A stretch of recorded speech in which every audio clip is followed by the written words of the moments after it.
Hi, good afternoon and welcome again to IBC. We're here today, we're going to do something a bit different today, a panel session with 4 exemplary employees of the broadcast industry sitting on the world's comfiest couch, cosiest even. I'm going to introduce them now. First on my right we have Peter Gallen of TDL, we have James Gilbert of Pixel Power, Ephraim Barrett of Rascular and Andrew Winter from SGL. What we're going to be looking at is workflow and asset management, those ubiquitous words we see absolutely everywhere these days, and what we really mean by it. Not only in a back-end system way, but we'll also be looking at what we mean by workflow in a live play-out environment, for example, and control technologies. So I'm going to start by asking, I'll ask you first, Peter, what do we actually mean by workflow? I mean, it's a really general term, but you see it absolutely everywhere. So is there any value in the term? Well, of course, it's a generic term and much misunderstood, I would say, in the broadcast industry. It seems to be tacked onto many products and systems to give an indication that maybe workflow is possible. But from our perspective, it should mean more than that. It should be the way that processes are controlled and managed in a way that is repeatable and more accurate than can be done just by doing things ad hoc. So, what is the core of your business, Peter? What essentially, in a soundbite way, what do you actually do? The core elements of our offering is a media asset management system and a workflow manager. And combining those together allows broadcasters to improve their production processes in a nutshell. Okay. James, to you then, if you briefly Pixel Power, what you do, and then I'll come back to the workflow question after that. Okay. Pixel Power is a specialist provider of broadcast graphics, everything from file-based graphics through to live-to-air graphics. We've been doing that for about 25 years, and the word workflow has crept into the graphics world as much as it has everywhere else, for similar reasons as Peter's just outlined. I think what people find tricky about graphics is you're not dealing with a single file per display item that you are with server-based media.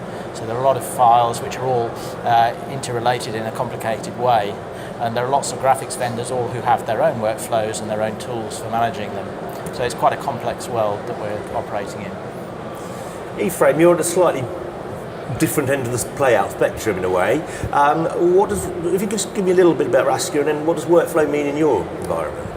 The little bit about Rascular is primarily the product that we focus on is a control product. It's a software application, and essentially what it does is it allows broadcasters to build custom panels to fit in, and this is partly answering the workflow question, to fit into their specific workflow requirements for controlling broadcast equipment in typically on-air environments. So we control routers, we control branding gear, we control video servers, and really what the product allows you to do is to build application-specific control panels for single, multiple channel environments that suit really the human operator requirement. And in your mind, does workflow actually have any value as a term? I mean, NAB this year, it's everywhere. Does it? I mean, I think, to be honest, it does have value as a term. It just means different things to different people. If you take two like broadcast facilities, essentially using the same equipment and producing the same type of programs, in both of those environments, they will produce that programming in very, very different ways. And it still fits the workflow. Sure, okay. Andrew, over to you. A little bit about SGL, and then again your view of workflow. What are we talking about? Okay, well, SGL, we manage content and archive workflows, and I use that deliberately because the whole purpose of an archive has been in the past to capture and hold on to media, and now it is moving within, as Ephraim says, different workflows, different styles of operation within broadcasters, so it becomes more involved in the content workflow management. So you end up with something that's been archived, but it could have been archived at the beginning of the capture process, which isn't really an archive, but it is still an archive because it is holding on to what you want holding on to your essential content, your essential media, and storing it either on a disk bomb or something like an LTO tape where you've got it. So workflow, as Ephraim says, does exist and it does mean something, but it's understanding in this context, like at IBC, where someone comes to talk to you about their workflow, that it might mean, as Ephraim says, two companies producing the same kind of thing but in completely different methodologies. Okay. Should we use that word instead? Methodology? No. That's going to give stand designers a headache, isn't it? I'm continuing in this sort of vein. Media asset management is another term we hear all over the place, often in conjunction with workflow. Coming back to you, Peter, you are plumb centre in the media asset management world. But again, is that a term? What do we media could mean anything? Assets could be. I mean, what do we actually mean by media asset management? There's the problem. The term has been around for about 12 years, to my knowledge, and there is no common understanding in the consumer area of the broadcast purchases of what it means. And by the way, there's no coherent view amongst the suppliers either. But if you take the high-level view, media asset management is to do with being able to find things, have descriptions placed against assets like video programs and so on, and then to be able to find them and use them. And the corollary is, if you don't have something like that, you have the typical broadcast office of the past and sometimes of the future, where every desk has got tapes piled on it, and somebody's looking for something, they have to look on shelves and in different rooms and all over the place to find stuff. So the first thing the media asset management system does is allow you to track and locate the content, the asset, which is the value in your company. James, again, you and I've talked about this before, but what does it mean in the graphics world? Handling graphical assets is quite difficult, I'd imagine. And how does that fit into an overall MAM situation? I think the reason graphics are difficult is because a typical graphic is normally made up of a disparate number of elements. For example, fonts, you might have a number of fonts used, you might have a number of static elements, you might have some moving video that forms part of the graphic. And all those files are in a variety of formats. Some of them might be proprietary. And to actually manage those within an off-the-shelf asset management system is actually quite tricky, and is usually avoided by the asset management companies for good reason. There have been very few attempts to do a dedicated graphical asset management. Proximity is one that comes to mind. So what tends to happen is graphics manufacturers such as ourselves come up with their own tool sets to assist with workflow and asset management for graphics, and they might include an interface to an enterprise MAM, but they're better placed to look after their own pieces and then offer a higher level view to the full station automation MAM. Sure. And Ephraim, you have some, obviously with your product, you have history in the management of graphical assets in a live playout environment. What does asset management mean to you in that regard? To be honest, it means a couple of things in some of the devices that we interface to and manage media on. It means the ability to know where that media starts its life or is at the point where it's required for transmission, on the other hand, looking at it and saying, well, we need to be able to move that to the right devices in terms of playout. From a control point of view, it becomes more interesting a question, because you've got the situation whereby typically in a broadcast type environment, a channel's being played out under automation control. We offer manual control, manual intervention. We need to be able to not necessarily manage that asset, but know about that asset, where it exists, be able to present it to the operators in a meaningful fashion, which is key to. Okay, I'll come to you in a second, Andy, but just on that point, obviously we all know that there's been a certain amount of de-skilling in the industry over recent years. The operators that you're talking about, therefore, how much do you, I don't want to use the term dumb down the software, but how easy do you have to make that so that people understand and can use it in a live environment without much training and or skill necessarily? In recent years, there's been a drive, yes, towards the de-skilling of the staff in the monitoring and control environment of live playout, of automated playout, should I say. And the skill level is at the level it is, but there's also a requirement from within the facilities to get more and more out of less and less. In this respect, it's the human resource. We have clients that in recent times have moved from having operators monitoring a maximum of 8 channels and upping the number of channels that they're monitoring to 10, 12 per operator. Now, that in terms of the media that's being played out from the devices means that they can't be aware of every single thing that's going on in every single channel. It's more a look up, drill down if there's a problem. It's presenting the information in such a way that it's useful to them in that environment, and that's the key to it for us. And you said something earlier on that's quite interesting about the role of the archive and the position of it, as we've discussed before. Yes, you do tend to think of an archive as sort of dusty library in the back of a big house in Berkshire. What do we mean by archive now? And also, as the archive is moving, why does it need to move, or what are the benefits of it moving in the workflow?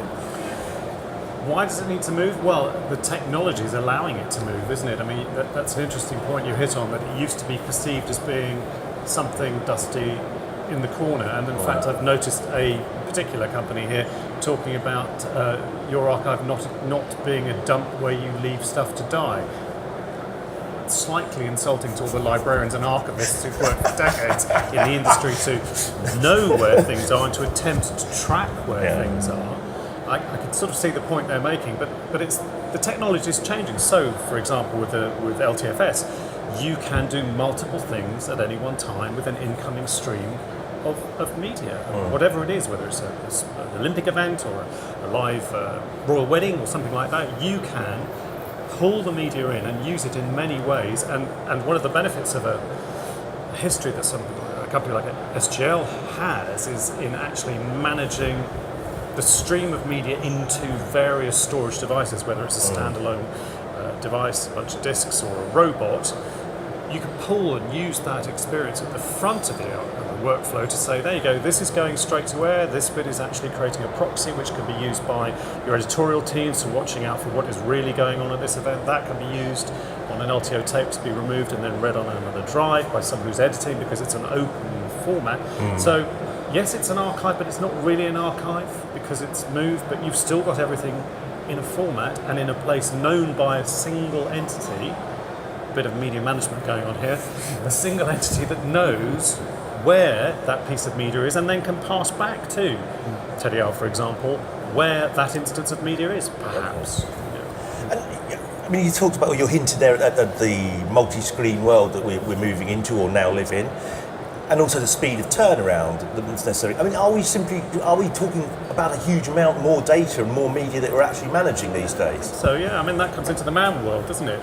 In the old days, the data you kept about a program was on a piece of paper, put in the box with it on a shelf. Yeah. And now you have metadata on your phone against the pictures that you're taking. Here, it's tagged. The fact that's metadata.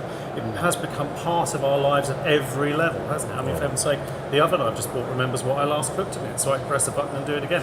That's metadata about what I'm doing in a non-broadcast context, but it is part of our lives, isn't it? And it's knowing how to harness that and share with other media, other companies in your workflow. Oh, I used that word again. It's unavoidable. James, as you said earlier on, graphics are particularly complex. So, and you've moved from being a pure broadcast graphics company now to being far more involved in various parts of the play-out chain. A, why that move, and B, then how are you controlling those graphical assets? And how does that interface with other greater MAM systems, for example? Well, when I say greater, larger, reaching. Greater will do. Okay. I think one of the things driving the play-out chain world is channel collapse, doing more with less, more channels, same budget for more channels, wanting to maintain brands And with channel proliferation, the desire for having quality graphics, sophisticated graphics, to keep the eyeballs with your channel so they're not channel hopping somewhere else. Graphics are becoming more important as part of the playout chain, and that's led to us developing products which build graphics further down the chain, and the ultimate to that is a channel-in-a-box solution, which creates an even bigger need for asset management, because you're dealing with media, you're dealing with graphics, subtitle files, voiceovers and so on. And we deal with that in a number of ways. We can work with asset management systems, we partner with, provide interfaces to, and also with archive systems like SGL. We can also do a certain amount ourselves of asset management, but asset management is more about the metadata than just moving the files around, and that's where you get into conversations with broadcasters about, well, what takes priority? You know, does the schedule override the metadata in the asset management system?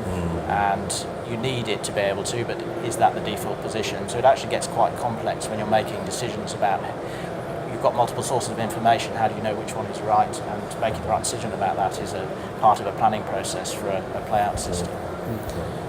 In terms of managing the graphic assets themselves, you might have multiple versions, multiple languages to deal with. When I talk about graphical assets, we're often dealing with audio as well. Is it Dolby? Is it stereo? Is it multi-track?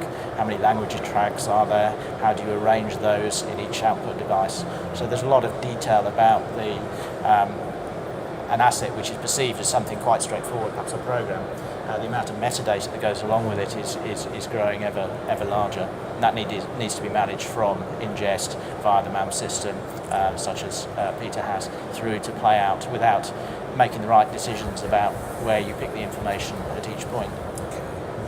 Peter, I'll come back to you in a minute because I want to talk about business process management as well, and how that fits into this. But just before we get to that, Ephraim, technology is becoming increasingly complex, more functionality all the time. And yet often the control systems for them are fairly basic and or very difficult to use, and or you've got a small screen on a black box that's in the MCR that's, you know, multiple menus, etc. Do you think that actually your technology allows the other technology to be used better, to be used in a more innovative way, or to actually use all the functionality, or the functionality that broadcaster desires? I think, to be honest, my opinion on this is that the manufacturers have the approach that they develop products to fulfill specific market requirements, and quite rightly so. Typically in the area that we work in, we find that functionality gets well utilized under automation control, for example. Where the fun starts is in the live manual control environment. And again, it's a little bit repetitive, but it comes back to that scenario whereby you've got an operator that's looking at a broadcast chain that's got a number of devices within it that they have to control. And how do you address that human interface requirement? And we see it. We've got a very strong position there in terms of what we're providing as a toolkit that allows the facility to build control surfaces that deal with the fact that we're dealing with human beings that have to address issues as they arrive in a real live environment. We see that in different types of facilities right across the world, multi-single channel environments using equipment from the same manufacturer, different manufacturers, disparate pieces of kit, just pulling the ability just to pull them together in such a way as you remove the pressure or unnecessary pressure from the operator in that situation where they're under fire we see as highly valued. Okay. As I said, Peter, business process management is probably a term that's more familiar in the IT industry. What do we mean by business process management, and what does it mean in the broadcast industry? What we mean by business process management is the concept, if you like, that you're not doing all this for entertainment or just because you want to do it. That the business that's running this facility, this TV channel, is doing things in order to revenue money coming into the company. And it's if you like a psychological thing to say, well, this has to be taken seriously because there's a business objective here. Yeah. In practice, we're really talking about a high-level workflow engine, which is able to talk to other business process managers, like, for instance, a traffic system or a scheduling system, which is a form of business process management, and in a way synchronizing the information from those in and out in order to make the broadcast workflow flow, as it were. So they're very critical issues as far as that's concerned. It was interesting, Andrew, today to read Raj, your product specialist, his opinion piece in the Daily, particularly in reference to LTFS. But he was also making a wider point about bringing in IT processes and taking advantage of the scale they've already achieved and into the broadcast industry. A, what are the benefits of doing that? And B, a little bit more specifically about LTFS as well, and the way that's changing. Well, the benefits are clear, aren't they? I mean, the whole merger between the two sides of the industry has been happening for years. Just what you've spoken about, Peter, the whole business about planning, scheduling, rights management, which has traditionally been held in a separate system, previously been held in a separate but linked system, now can be shared right the way through the chain to James, Pixel Power, who can pick up details about what needs to be done, when, where, on which channel. Can even come all the way down to the archive control system like SGL, where we can be told what needs to be archived straight away, but it could come from the business control system right at the top. When you think about somebody who has the responsibility of an organisation has the responsibility of delivering or playing out content globally, there are plenty of those, they need to make sure that what they've got hold of and what they own is kept or moved or sent or transmitted in the correct form. Well, there's a whole lot of IT processes in that, which is then passed down to the broadcast chain. So that answers the first part, I think. LTFS as a format means portability, right? And, it's come out of the consortium, the LTO consortium, who've decided what they need to do is to provide a medium upon which media can sit, be held, that is then open and can be used by a great many systems in an effort to continue this convergence and make sure that programming, whether it's commercials, promos, programs, whatever, is available. News footage, sports footage can be used throughout the broadcast environment and the greater broadcast environment, which isn't just telly as we know, it's much more in terms of different delivery medium. It can be there and can be used quickly and efficiently and held on to quickly and easily. That's the background behind that. And of course that makes again we come back to the point about the archive moving somewhere else in the workflow chain, the production. Sure, okay. And James, I noticed you've moved fairly concertedly into the file-based world at this show. How much are we seeing? I mean, file-based is a term that's been around for a long time. What does it mean in the graphics environment and the play-out environment generally?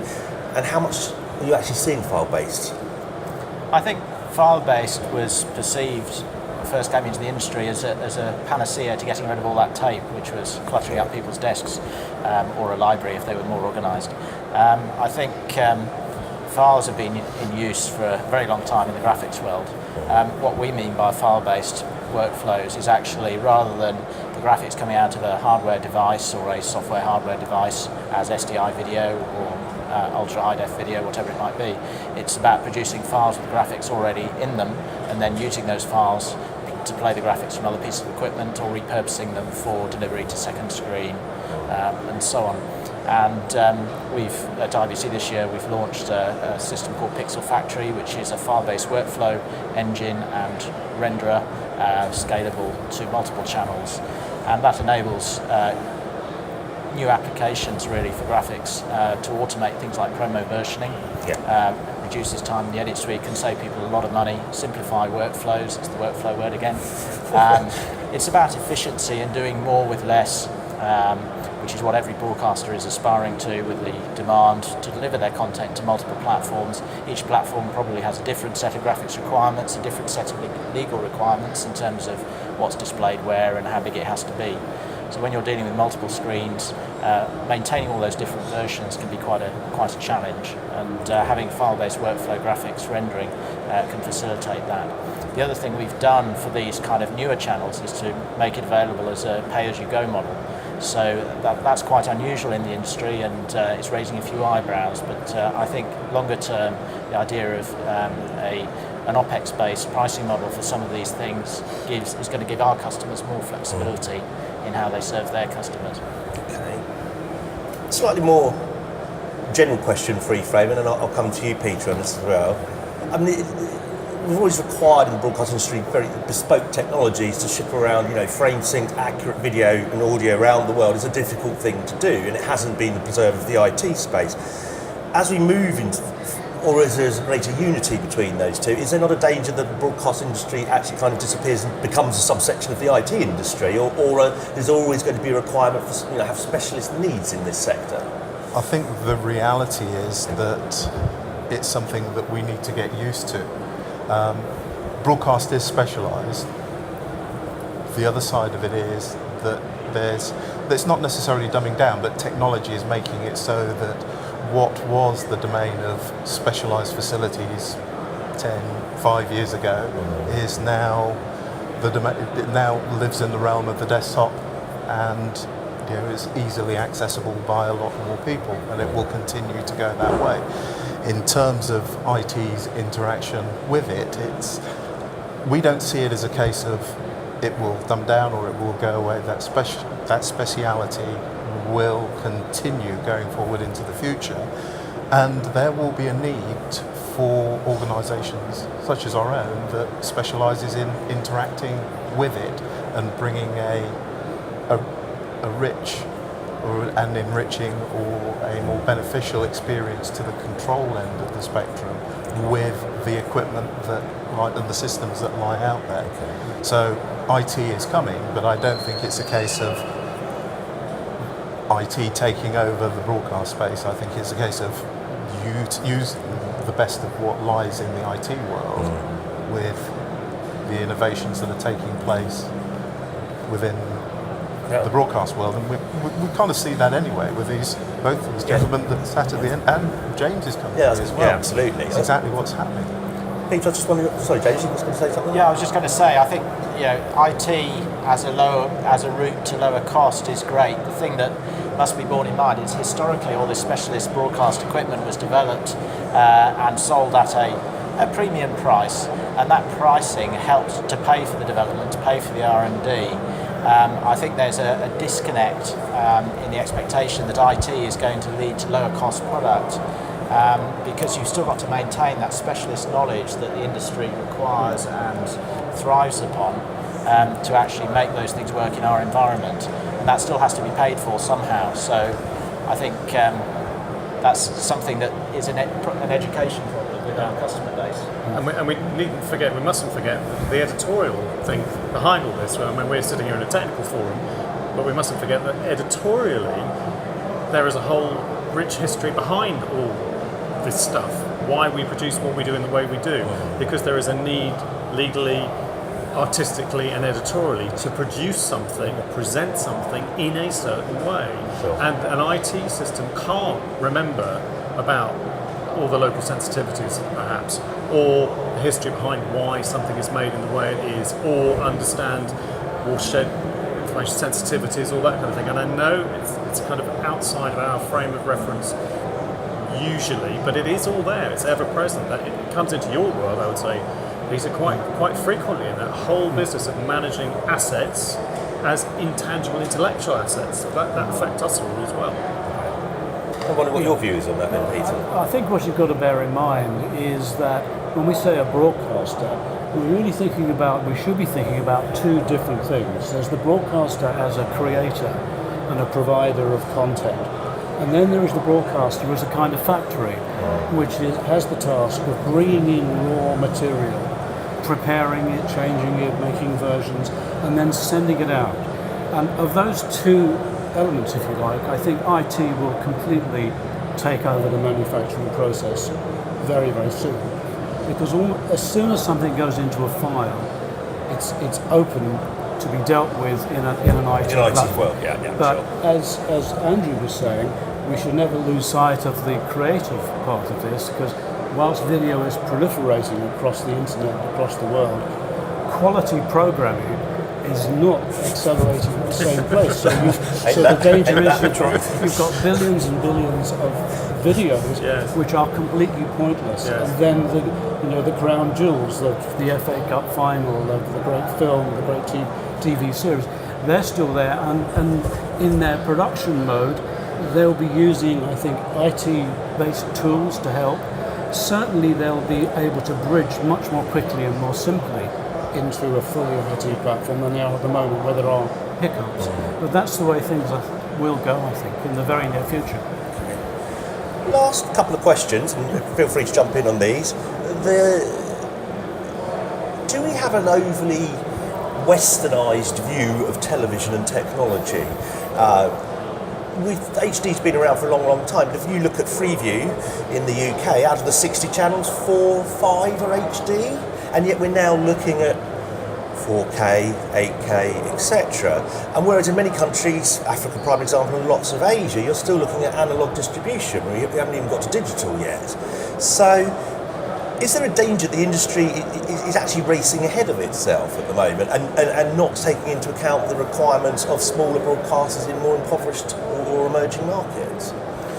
James, I'm going to you first. I don't think it's a question of ignoring those. I think any broadcast manufacturer is very well aware of the difference in timeline between different regions. I think shows like IBC are a good opportunity to see where the industry is going to be in a few years' time. I think we all know that eventually 4K will happen, much more so than we did with stereoscopic 3D. Forgotten about that. Yes. May it rest in peace. But I think, we can believe in 4K, and we need to be thinking about where our R&D budgets need to be spent over the next few years to make sure that we can provide the products that our customers require. But we also need to sustain our existing customer base and developing markets with existing technology. And I don't think those things are forgotten. They just don't get the column inches of the latest new thing, the way that 4K and 3D, which is a timely reminder. And it's in the nature of the industry, isn't it? That here we are, we have this strange mix of creativity on an artistic side and creativity on an engineering side. There's a kind of exuberance on both sides to try new things. It's in the nature of this industry to keep inventing and trying, and we had to get 3D, as we say, that's been round the loop again, and we were early adopters of things like stereophonic sound, and it's always going to happen, isn't it? Because we've got that desire to try something new, to be the first, to make something more exciting, more colourful, more bright, it's always going to happen, I think. And I don't think that's necessarily Western, it's just the way this industry develops, What do you think about E-frame? I think the East-West, we could debate the value of that statement. I think it's just fair to say it's in the nature of humanity that, yes, there are those people in those marketplaces where you will see the most up-to-date, the latest technology, and that's what we sat here are about, is understanding what's the latest thing, where's it going, how can we get there, how do we remain relevant in the current marketplace and going forward, as to what, for want of a better way of putting it, lies behind it. It takes care of itself, and it also, I think, in reality means that whilst you can argue about the relevance of it, over time what happens is they get pulled up. They come up one way or the other. Sure. What do you think about it, Peter? Are we slightly stumbling over our own feet at the moment, or is it just the natural way of things? I think it's evolving in its own organic way, in the sense that, say in the Far East or whatever, there are places where there's still a lower quality of television. But you can bet your bottom dollar that there are millions of people in that same place with smartphones, and they're consuming digital video. So the pressure will be on those local broadcasters when they have the finance, and often finance is a problem, to move up to another place. Otherwise, the usage on tablets and iPads and the rest of it will become the norm, and the television will fade away in some places. It's also a risk in Western Europe as well, and something which broadcasters need to react to. They're beginning to do so by providing their own services, but it's certainly something which is more than a trend. I think it's almost an avalanche of change going on.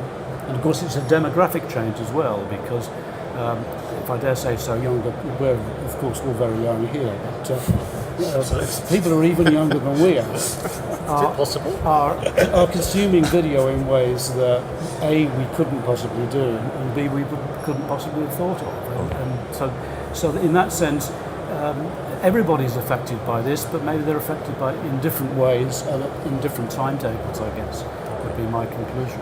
Okay. Last question then.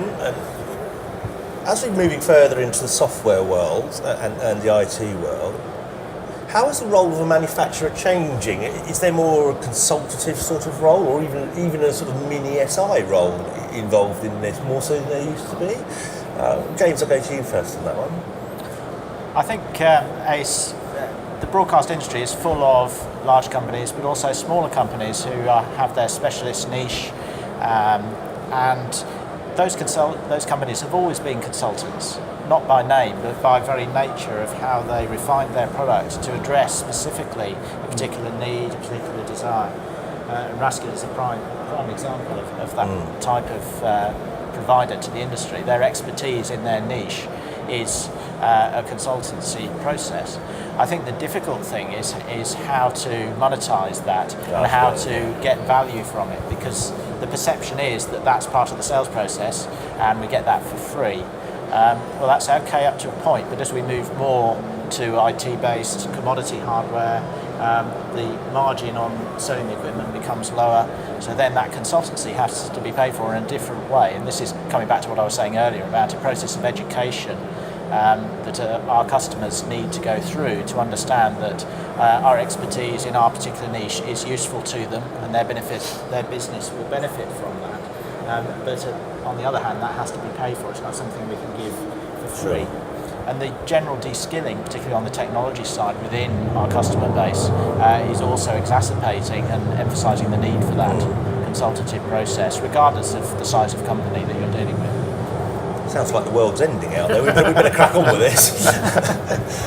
Andrew, to you on that, is there a lot of sort of consultative role in what you do? Inevitably there is, yeah, because to come back to your point, two broadcasters producing the same content or similar content do it in a completely separate ways and have a different view as to what they regard as being where the archive might sit, or what they might want to do with, or what they might want to archive. So a lot of our time is spent sitting, listening to the whole process of what is going on at the moment, and gently trying to steer in a very gentle consultative way, because you can't really push a broadcaster too hard, it's not going to work, but gently helping them to see where there might be another way of doing something. And it's often not in terms of maximising the profits, it's in terms of saying, in order to achieve the nearest to what you wish to achieve, this is what I can do for you without completely re-engineering my product, which is sometimes quite hard to do, but I think we've all spent our lives doing a very quiet, very gentle, persuasive, consultative sell, whoever we've worked for over the years. Ephraim, what's your view? How much are you sort of involved in aiding broadcasters in a sort of consultative way? And has it changed? Has it changed? For us, no, given where we've come from, the position in the marketplace. It is consultative. We have a product range, really a toolkit that enables broadcasters, broadcast facilities to wrangle equipment into their workflows. Is the best way I can put it. There may be some disagreement from my colleagues beside me, but yeah, that feels appropriate from where we are. Going forward, it will continue to be consultative, and we expand the toolkit. And really, we also say, well, actually, we're reliant upon companies like James's to have that, to continue to innovate with the kit. getting facilities to adopt those new products, and leaving there being space for us to also operate in that going forward. And it is absolutely consultative. Sure. Okay. Right, we're just about out of time. Before we go, one sentence, where can they find you, Andrew? Or more perfectly, SGL perhaps? Yes, let's stick to SGL. Hall 7, J15A. Okay. Ephraim? We're in Hall 8 in the UK Pavilion. Okay. James? Hall 7, stand A31. And you, Peter? Hall 8, B41. Cool, excellent. I'd just like to thank you all for your time. As I say, we're out of time now, and hope to welcome you again soon. Thank you, gentlemen. It's been an interesting afternoon. Cheers. Thank you.